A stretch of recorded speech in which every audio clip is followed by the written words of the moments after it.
Operation midnight को लेकर अब तक का सबसे बड़ा खुलासा। पीएफआई के 10 बैंक खातों से करीब 60 लाख रुपए बरामद हुए हैं। पीएफआई भारत में आतंकी हमले की साजिश रच रही थी, ये रिपोर्ट में कहा गया है।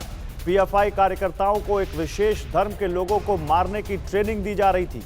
पीएफआई के खिलाफ ऑपरेशन मिडनाइट टीम वर्क का नतीजा, रात में छापेमारी इसलिए की गई ताकि कोई हंगामा ना कर सके।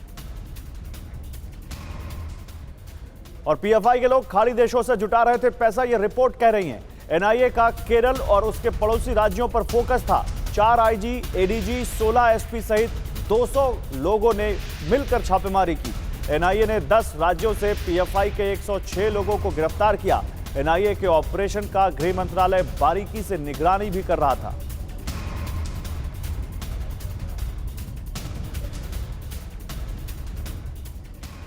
और एनआईए ने पीएफआई के गिरफ्तार कार्यकर्ताओं से 150 फोन जब्त किए हैं।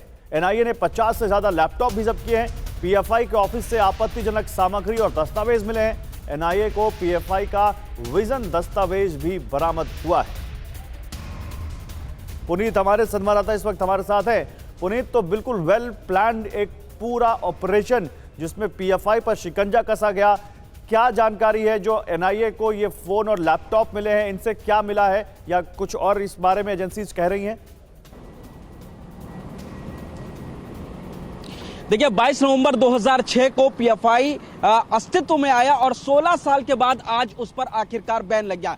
16 साल में ऐसी तमाम चीजें थी जिन पर लगातार एजेंसी नजर बनाए हुए थी और इसीलिए ऑपरेशन मिडनाइट को लॉन्च किया गया। ऑपरेशन मिडनाइट को लॉन्च करने के लिए बाकायदा एक प्लानिंग की गई थी और होम मिनिस्टर अमित शाह खुद लगातार नजर बनाए हुए थे। एक मीटिंग हुई थी जिसमें अजीत डोभाल भी शामिल थे। अमित शाह से बातचीत हुई, एनआईए के जो अधिकारी थे, हेड थे, ईडी के डायरेक्टर थे, इन लोगों ने मिलकर के पूरी एक प्लानिंग करी थी और इसी के तहत 19 सितंबर को यह तय हो गया था कि ऑपरेशन मिडनाइट लॉन्च किया जाएगा।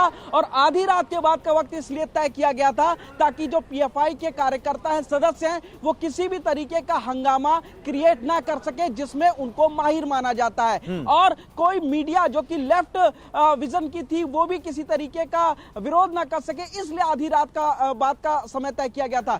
दूसरी बात यह है कि एक बड़ी टीम एनआईए की खासतौर से इसमें लगाई गई थी जिसमें 200 से ज्यादा जो एनआईए के पुलिस अधिकारी थे, काफी तेज तर्रार माने जाते हैं। 4 एडीजी और आईजी रैंक के अधिकारी थे, 16 एसपी रैंक के अधिकारी थे, ये लोग लगे हुए थे और 10 राज्यों में इस पूरे ऑपरेशन मिडनाइट को एग्जीक्यूट किया जाना था। खास टारगेट पर केरल था और इससे सटे हुए कुछ राज्य, दिख रहा है जिस तरह से छापेमारी हुई और पूरी तरह से वेल प्लान्ड टेबल पर बैठकर पूरा ड्रॉ किया गया इस प्रोग्राम को, पूरे ऑपरेशन को, और उसके बाद एग्जीक्यूट किया गया। और एग्जीक्यूशन इतना शानदार कि कोई भी इस बारे में कोई ज्यादा कुछ कह नहीं पाया, समझ नहीं पाया, और जब तक समझ पाया तब तक ऑपरेशन पूरा हो चुका था। पुनीत, एक छोटा सा सवाल, क्या ऐसे ऑपरेशन आगे भी देख सकते हैं हम? जी बिल्कुल, जाहिर तौर पर पीएफआई को लेकर के खास तौर से बात यह है कि अभी तक इनके ऊपर यूएपीए के तहत बैन लगाया गया, यानी कि जो लोगों को अभी हाल में 22 सितंबर और 27 सितंबर को पीएफआई का सदस्य होने के नाते गिरफ्तार किया गया है, उन पर यूएपीए के तहत कार्रवाई होगी। और आगे अगर कोई भी पीएफआई के कार्यकर्ताओं से संबंधित नजर आता है या इस तरीके की हरकतों में लिप्त पाया जाता है तो उसके खिलाफ भी यूएपीए के तहत कार्रवाई की जाएगी। आगे भी रेड्स की उम्मीद की जा रही है। बहुत शुक्रिया पुनीत आपका इन तमाम जानकारियों के लिए।